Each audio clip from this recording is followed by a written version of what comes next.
À Noël, ma mère a montré nos vieux albums photos à mon fiancé. Il s'est figé, a saisi ma main et a chuchoté, « Tu ne vois pas? » Voir quoi? Comment peux-tu ne pas le voir? Il me l'a montré, et je n'ai pas pu revenir en arrière. 5 heures plus tard, j'ai appelé la police. J'ai toujours pensé que si quelque chose comme ça arrivait, quelque chose qui bouleversait ma vie, quelque chose qui méritait d'être raconté à un thérapeute ou à une équipe de tournage de documentaire, ce serait accompagné de musique. Vous savez, ce bourdonnement sourd en arrière-plan, une tension cinématographique, peut-être un coup de tonnerre. Mais non, il y avait de la salade de pommes de terre.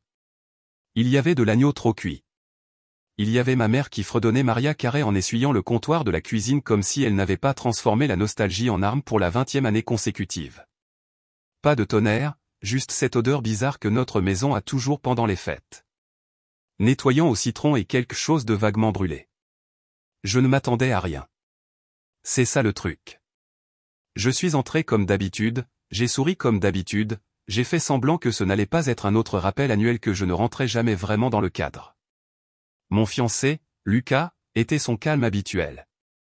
Observateur, silencieux, le genre d'homme qui pourrait gagner sa vie juste en remarquant des choses. Je l'avais emmené parce que je pensais qu'il pourrait m'ancrer. C'est moi la dinde, je suppose. Ma sœur Nina était déjà là, faisant tournoyer son vin et portant quelque chose de beige et d'apparence coûteuse. Son petit ami hochait beaucoup la tête. Mes parents souriaient comme s'ils le pensaient. Le dîner était le dîner, familier, lèvres pincées, tendues sous la surface. Le rôti était sec. Le raita était acide. Ma mère a interrogé Nina sur son nouveau travail. Mon père a interrogé Lucas sur les ordinateurs comme s'il n'avait jamais rencontré de millénial auparavant. Personne ne m'a rien demandé, mais c'est normal. Avant, ça me contrariait. Maintenant, je compte juste combien de temps il faut pour qu'il fasse semblant que je ne suis pas là. Cette année, 9 minutes. Après le dessert, maman a fait ce qu'elle fait toujours. Elle a claqué des mains et a dit, « J'ai sorti les albums. » Comme si c'était une surprise et non quelque chose qu'elle avait planifié avec une précision militaire. Elle apporte toujours les albums, fait toujours comme si elle venait de les trouver dans le placard du couloir sous une pile de torchons, et nous sourions tous comme si nous n'avions pas vu les mêmes pages tachées une centaine de fois auparavant. Nina s'est penchée comme si elle regardait une cérémonie de remise de prix. Son petit ami a arboré son meilleur visage intéressé. Lucas s'est assis à côté de moi, silencieux. Je l'ai regardé plus que les photos. Premier album, anniversaire, voyage à la plage, photo d'école embarrassante. Deuxième album, Nina bébé. Maman rayonnante. Papa fier. Troisième album, moi. C'est là que Lucas a changé. Il n'a rien dit au début, mais je l'ai vu. La façon dont ses épaules se sont tendues. La façon dont il a plissé les yeux sur une page, puis sur une autre. La façon dont il a incliné la tête exactement de la même manière qu'il le fait lorsqu'il retouche une photo et repère un mauvais recadrage. Il scannait, mesurait, puis, sans me regarder, il a saisi ma main sous la table. « Tu ne vois pas » a-t-il chuchoté. J'ai cligné des yeux. Voir quoi? Comment peux-tu ne pas le voir? Puis il a lâché ma main et s'est remis à feuilleter les pages comme si de rien n'était. Souriant, acquiesçant aux commentaires de ma mère sur la façon dont j'avais autrefois essayé de donner une pomme de pain à un chat errant. Je suis resté assise là, figée. Mes oreilles bourdonnaient. J'ai essayé de suivre son rythme, de garder mon sourire en place, mais j'avais l'impression que ma peau était à l'envers. Quand je me suis penché et que je lui ai redemandé, il a légèrement secoué la tête. « Je t'expliquerai plus tard » a-t-il dit. Fais juste comme si de rien n'était. Ce qui est honnêtement la devise émotionnelle de toute mon enfance. Nous sommes partis 20 minutes plus tard. Lucas a inventé quelque chose à propos d'un vol matinal, ou peut-être d'un appel Zoom tardif. Ma mère s'est agitée, mon père s'en fichait. Nina n'a pas levé les yeux de son téléphone. J'ai embrassé tout le monde en disant au revoir comme si je ne me désintégrais pas à l'intérieur. Dans la voiture, Lucas a fouillé dans sa veste et a sorti quelques photos volantes. Il a dû les prendre de la pile à côté des albums. Je ne l'avais même pas remarqué. « Regarde » a-t-il dit. Je l'ai fait, en quelque sorte. La première était moi dans un manteau rose debout devant un mur de pierre. Je l'avais déjà vue. Elle vivait dans ma mémoire comme un mauvais papier peint. Quoi, ai-je dit? C'est juste une photo. Il m'en a tendu 2 autres. Même visage, a-t-il dit. Même angle, même sourire, mêmes ombres. Regarde de plus près. J'ai regardé, et puis j'ai vu. C'était moi. La même version exacte de moi, copié-collé dans différents contextes. Une devant une clôture, une autre près d'une balançoire, une à une fontaine. Mais l'expression n'a jamais changé. Pas un seul muscle. Ils ont réutilisé mon visage, ai-je dit. Ma voix sonnait bizarre, comme si elle venait du fond de ma gorge. Il a acquiescé. Puis il m'en a tendu une autre. Un bébé, pâle, cheveux plus clairs, structure osseuse différente. Ce n'est pas toi, a-t-il dit. Je ne pense pas qu'ils aient jamais eu de photo de toi bébé. La dernière. Moi, maman et papa devant un vieux bâtiment. Mon contour était flou. Les ombres ne correspondaient pas. J'avais l'air d'un autocollant que quelqu'un avait oublié de finir de décoller. Je l'ai fixé pendant longtemps. Puis j'ai ri. Pas un vrai rire. Le genre de son que l'on fait quand quelque chose se brise dans sa tête. Alors je suis un collage, ai-je dit. C'est amusant. Lucas n'a pas ri. Pourquoi falsifierait-il ça, ai-je demandé. Il n'a pas répondu. Moi non plus. Je ne le savais pas encore, mais 5 heures plus tard, j'appellerai la police. Le problème avec le déni, c'est qu'il ne se brise pas d'un seul coup. Il fuit comme une vieille canalisation sous l'évier dont tout le monde convient de ne pas parler. Vous savez que ça goûte. Vous l'entendez, vous le sentez, mais vous continuez à vous laver les mains et à vous éloigner. J'ai fixé ces photos toute la nuit. Lucas a fini par s'endormir à côté de moi, mais je n'ai pas bougé. Je suis restée assise là dans le lit comme un enfant qui attend que les monstres se manifestent. Sauf que les monstres avaient déjà des noms. Maman et papa. Les photos étaient alignées sur ma table de chevet. Je n'arrêtais pas de les vérifier comme si elles allaient se réparer pendant que je ne regardais pas. Elles ne l'ont pas fait. Mon visage était toujours là. Collé, triplé, figé dans une expression prédéfinie dont je ne me souvenais pas avoir fait. Ce bébé toujours pas moi. L'éclairage toujours faux. Et ça m'a frappé non pas comme un cri ou un coup de tonnerre de réalisation, mais comme un murmure que je ne pouvais pas ignorer. Je n'avais aucune idée d'où je venais. Je veux dire littéralement. Je n'ai aucun souvenir avant l'âge de 5 ans. Aucun. Quand j'étais plus jeune, je pensais que c'était normal. Ou peut-être pas normal exactement, mais au moins explicable. Mes parents disaient que c'était à cause de la guerre. J'étais petite. Ils disaient que j'étais traumatisée. Ils disaient que le cerveau se protège. Ils ont dit beaucoup de choses. Et je les ai crus parce que quelle est l'alternative?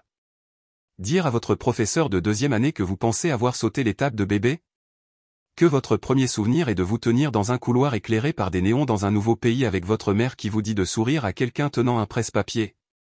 Ouais, c'était mon premier vrai souvenir. Le bureau de l'immigration, le bourdonnement des lumières, le sentiment que tout était bruyant et froid et faux. Je ne comprenais pas encore l'anglais, mais je comprenais le regard dans les yeux de ma mère. Joue. À partir de là, c'était normal, aussi normal que possible. Nous avions un petit appartement. J'ai commencé l'école. Ma mère préparait mes déjeuners comme les autres mamans, sauf qu'elle n'écrivait pas de notes. Elle m'envoyait avec des serviettes parfaitement pliées à la place.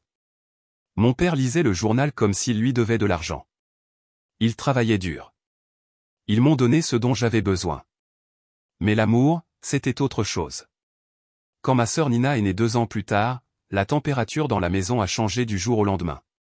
Soudain, il y avait des livres pour bébés, des images de caméscope et des albums de coupures avec des lettres pailletées. Il y avait des fêtes d'anniversaire avec des thèmes coordonnés. Il y avait des journées au spa. Il y avait des câlins. Il y avait de la chaleur. Rien de tout cela n'avait jamais été là pour moi. Avec moi, c'était toujours « tu es forte. Tu es indépendante. Tu n'as jamais eu besoin de grand-chose », ce qui est juste une autre façon de dire que nous ne t'avons pas donné grand-chose. Avant, je me disais que c'était parce que j'étais plus âgée, parce que j'étais la première, parce qu'ils étaient en train de comprendre. Mais maintenant je n'en étais plus si sûr. Il n'y avait pas de tante, pas d'oncle, pas de cousin. Personne ne venait jamais de l'ancien pays. Nous n'y sommes jamais retournés. Mes parents disaient qu'ils n'avaient plus personne. C'était la guerre, disait-il. Tout le monde est dispersé. J'ai demandé une fois pour la famille. Mon père a dit que c'était compliqué. Ma mère a changé de sujet. Et puis il y a eu le message Facebook. J'avais 15 ans. Je suis entré dans la cuisine et je l'ai vue sur l'ordinateur portable. Elle fixait un message dans une langue que je ne pouvais pas lire à l'époque. Serbe. Il y avait un nom que je ne reconnaissais pas. Une femme. Le message contenait des cœurs. Le visage de ma mère était vide. Puis elle l'a supprimé, a bloqué l'expéditeur, a fermé l'ordinateur portable. Quand j'ai demandé qui c'était, elle a dit « spam ». Le spam ne vous envoie pas de messages qui font trembler vos mains. Mais j'ai laissé tomber parce que je laissais toujours tomber. On m'a diagnostiqué un SSPT à 17 ans. Cauchemar, crise de panique, cette peur sourde et omniprésente comme si quelque chose allait toujours arriver, comme si j'attendais qu'une porte claque qui ne l'a jamais fait. Ma thérapeute m'a posé des questions sur la guerre. Je lui ai dit que je ne m'en souvenais pas. Elle a dit que c'était probablement pour ça. Sauf que maintenant je sais. Je n'avais pas peur de la guerre. J'avais peur d'elle. Je ne m'en suis pas souvenu tout de suite.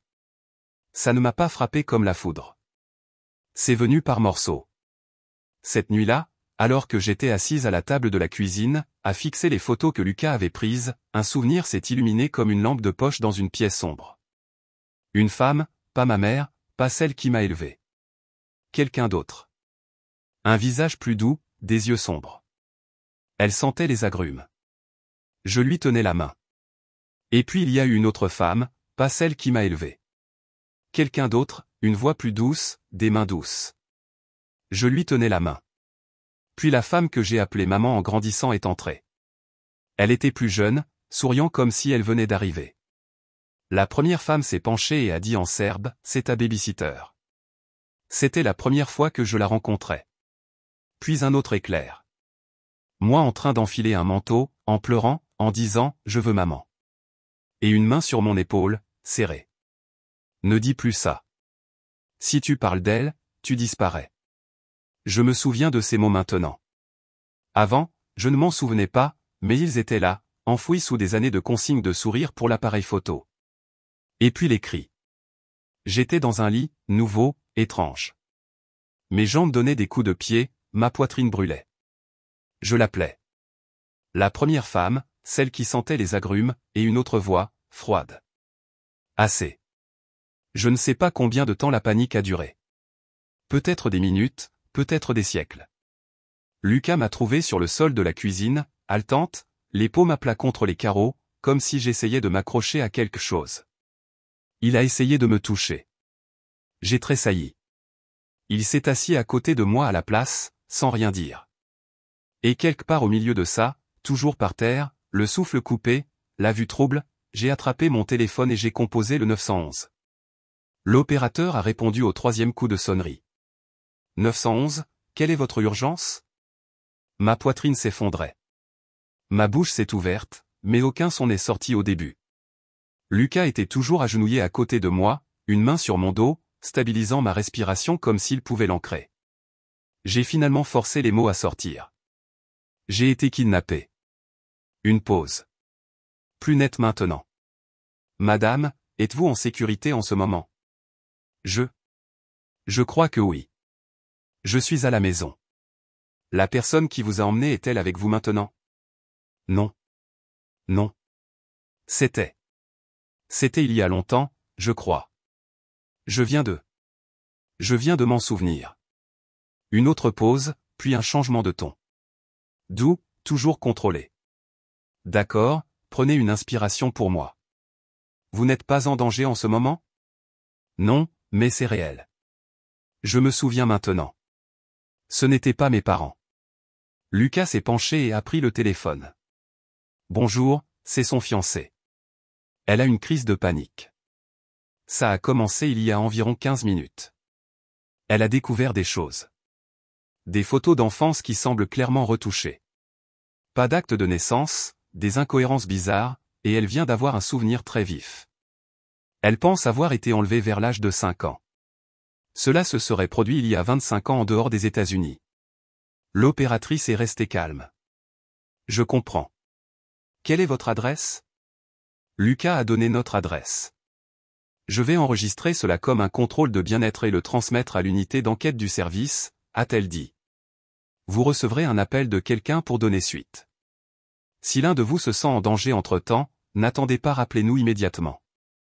Lucas l'a remercié, a raccroché. Je tremblais toujours, mais les mots avaient été dits à haute voix à quelqu'un de réel, et il n'y avait aucun moyen de revenir en arrière. Je n'ai pas dormi. J'ai pris une douche, changé de vêtements, plié du linge dont je ne me souvenais pas avoir mis. Je crois que j'ai vidé le lave-vaisselle à un moment donné. Lucas planait, préparait du thé, me regardait comme si j'étais de la verrerie dans un tremblement de terre. Tu devrais te reposer, a-t-il dit à un moment donné. J'ai acquiescé, je n'ai pas bougé.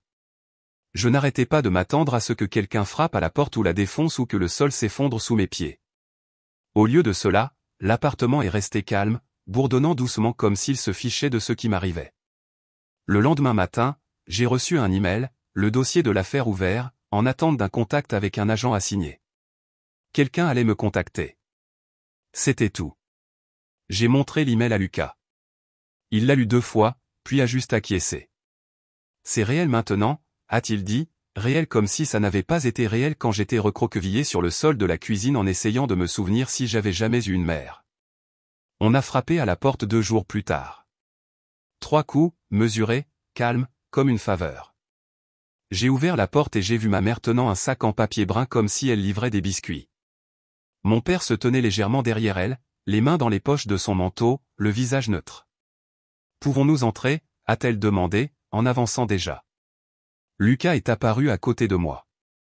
J'ai acquiescé lentement et je les ai laissés entrer. Ils se sont assis sur le canapé comme s'ils étaient des invités. Ma mère a posé le sac en papier sur la table basse. J'ai apporté de la soupe que tu aimes, celle aux carottes de quand tu étais malade. Cette fois où j'avais 8 ans et où elle m'a dit d'arrêter de pleurer parce que je n'étais pas en train de mourir. Cette soupe? Merci, ai-je dit d'un ton monocorde. Elle a lissé son manteau et a regardé autour de l'appartement comme si cela pouvait l'aider à trouver quoi dire. Mon père est resté debout. Nous avons parlé à la police, a-t-elle dit enfin. Ils ont dit que tu avais déposé une plainte. Je l'ai fait. Elle avait l'air de vouloir être offensée mais n'avait pas l'énergie. Tu aurais dû venir nous voir en premier.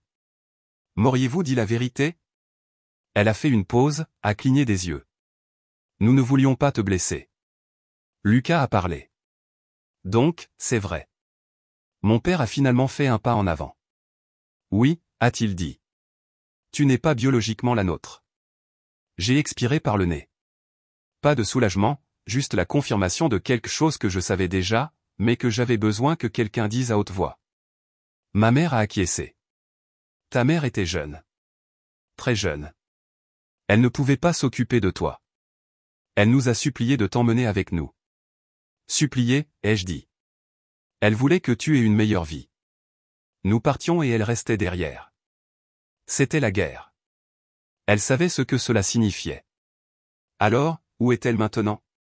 Ma mère a croisé les mains. Nous ne savons pas. Vous n'avez jamais vérifié. C'était compliqué. Lucas a croisé les bras. Pourquoi falsifier les photos? Mon père n'a pas bronché. Nous ne voulions pas qu'elle ait l'impression de ne pas appartenir à la famille. Alors, vous avez effacé sa vraie vie et en avez inventé une, a demandé Lucas. La voix de ma mère s'est brisée. Tu avais 5 ans. Tu as pleuré pour elle pendant des semaines. C'était horrible. Mais tu t'es adapté. Tu as oublié. Nous avons pensé que c'était mieux ainsi. Vous auriez pu me le dire, ai-je dit. Et dire quoi, a-t-elle claqué. Que nous t'avons enlevé à ta mère? Que tu avais une vie dont tu ne te souviendrais jamais? Tu nous aurais détestés. Vous pensez que je ne vous déteste pas? Silence. Puis elle a sorti quelque chose de son sac. Une photo. Moi, peut-être 6 ans, tenant la main de mon père. Celle-ci est réelle, a-t-elle dit. Comme si cela était censé arranger les choses. Je ne l'ai pas touché. Ils se sont levés. Mon père a regardé Lucas, puis moi. Nous ne t'avons pas volé. Nous t'avons sauvé. Je n'ai pas répondu. Lucas non plus. Et le pire, c'est que pendant environ 10 secondes, j'ai presque cru à leurs paroles. Je ne leur ai pas demandé doucement. J'ai dit, dites-moi son nom. Ma mère a cligné des yeux comme si elle ne comprenait pas la question. Mon père a fait son truc habituel où il s'est frotté le visage comme s'il était épuisé par le poids de devoir s'occuper de moi. Tu avais 5 ans, a-t-elle dit. Tes souvenirs, ils ne sont pas fiables. Essayez. Elle a secoué la tête. Nous ne voulions pas te blesser. Vous l'avez déjà fait. Ils se sont regardés. Puis mon père a dit le nom comme si c'était une confession. Mera Petrovitch. Pas d'adresse, pas de contact, juste le nom. Quand j'ai demandé plus, ma mère a dit, nous avons perdu le contact. C'était la guerre. D'accord. Et apparemment, la guerre efface aussi votre capacité à taper un nom dans Google. Nous avons commencé à chercher cette nuit-là. Lucas était sur son ordinateur portable. J'étais sur le mien. Mon cerveau est passable quand je parle à des parents âgés de nourriture, mais la recherche en ligne est une autre histoire. Mera Petrovitch. Apparemment, ce n'est pas un nom rare. Il y a eu quelques impasses. Un fleuriste à Novi Sad.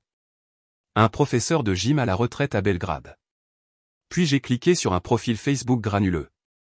Pas de sourire, pas de filtre, juste une femme aux cheveux foncés tirés en arrière, au début de la cinquantaine, de fines lignes autour des yeux et un visage qui m'a fait mal au ventre. J'ai fixé le profil. Lucas s'est penché. Elle te ressemble, a-t-il dit. J'ai secoué la tête lentement. Non, je lui ressemble. Ce n'était pas juste une ressemblance. C'était le genre de similarité qui vous met mal à l'aise. Le genre que vous ne voyez pas dans le miroir jusqu'à ce que quelqu'un d'autre le fasse remarquer. Même mâchoire, mêmes yeux, même expression quand elle n'essayait pas d'en avoir une. Elle n'avait pas publié depuis des mois, mais sa section à propos indiquait une ville du sud de la Serbie, la même que j'avais entendue une fois en passant quand j'avais 10 ans et que ma mère avait commis un lapsus. Nous avons envoyé un message. Nous avons utilisé Google Translate. C'était probablement robotique, mais Lucas l'a vérifié 3 fois. J'ai fixé l'écran tout le temps comme s'il pouvait me répondre. Bonjour. On m'a donné votre nom. Je pense que je pourrais être votre fille. Puis nous avons attendu. Elle a répondu le lendemain matin, une ligne. Pouvons-nous parler? Nous avons organisé un appel vidéo. Je ne me souviens pas avoir accepté. Lucas a fait tous les clics.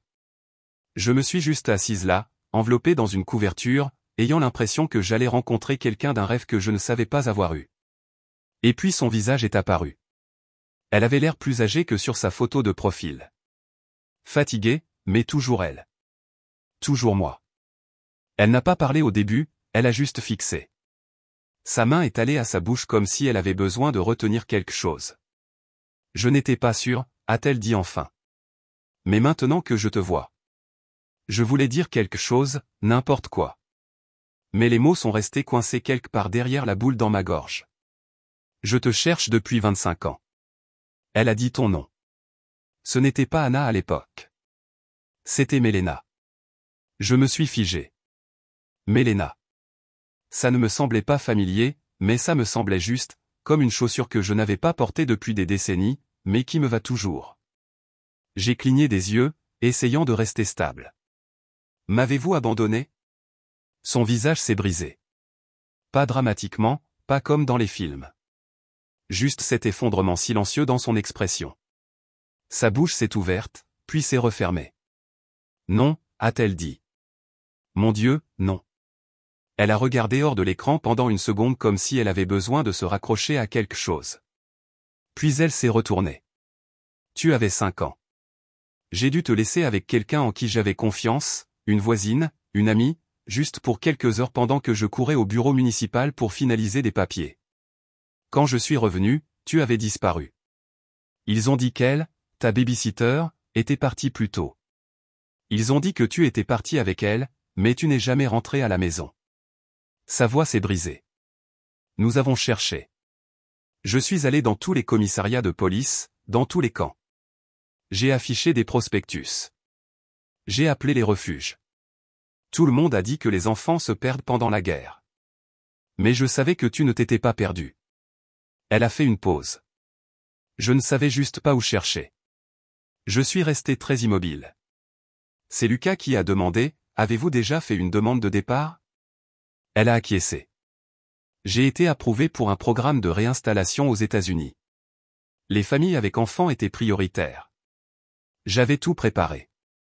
Elle m'a regardé alors, mais après ta disparition, ils m'ont retiré de la liste.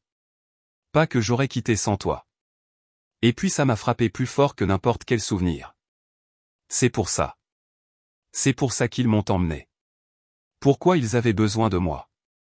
Pourquoi ils m'ont retouché sur ces photos comme si j'étais une dernière pièce de puzzle? Ils ne m'ont pas emmené parce qu'ils m'aimaient. Ils m'ont emmené parce que je les ai fait sortir. Nous sommes restés silencieuses pendant un certain temps après ça. Ses yeux étaient rouges. Les miens l'étaient probablement aussi.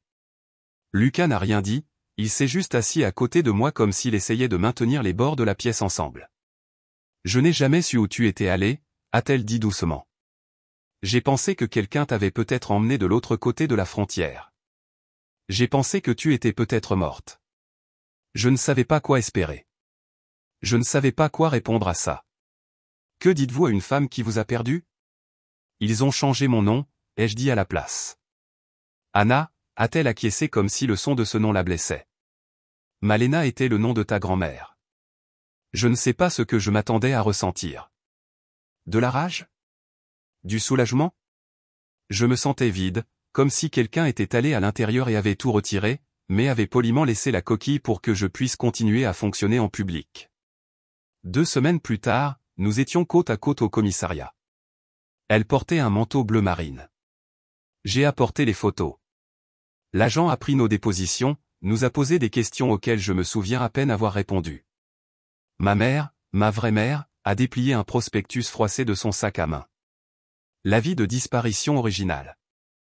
Mon nom, le premier imprimé sous une photo granuleuse. Melena Petrovitch, 5 ans, a été vue pour la dernière fois portant un foulard rouge. C'est elle, a-t-elle dit à l'agent. C'est ma fille. Et pour la première fois, quelqu'un d'autre a acquiescé. Nous avons porté plainte et j'ai arrêté de prétendre que le passé était quelque chose que je devais à quelqu'un d'autre qu'à moi-même. L'affaire n'a pas été portée devant les tribunaux. Ils ont été reconnus coupables au cours de l'enquête. Fraude à l'immigration, falsification de documents fédéraux et dissimulation d'un enlèvement d'enfants par-delà les frontières internationales. Il s'avère qu'ils n'ont jamais renoncé à leur passeport serbe. Ils les ont juste rangés dans un tiroir juste à côté de leur boussole morale. Leur citoyenneté américaine a été révoquée. Ils ont été expulsés dans les 6 mois. Pas d'appel, pas de seconde chance, et ils ne peuvent jamais revenir. Nina est restée. Bien sûr, elle l'a fait. Elle est née ici. Au début, elle n'a pas dit grand-chose, elle a juste fixé le sol beaucoup. Puis un jour, elle est venue et a dit, c'était vraiment tordu. Ce n'était pas des excuses exactement, mais c'était quelque chose. Nous parlons plus maintenant que nous ne l'avons jamais fait en grandissant. Elle n'est pas ma sœur par le sang, mais elle sait toujours comment je prends mon café, et ça compte pour quelque chose.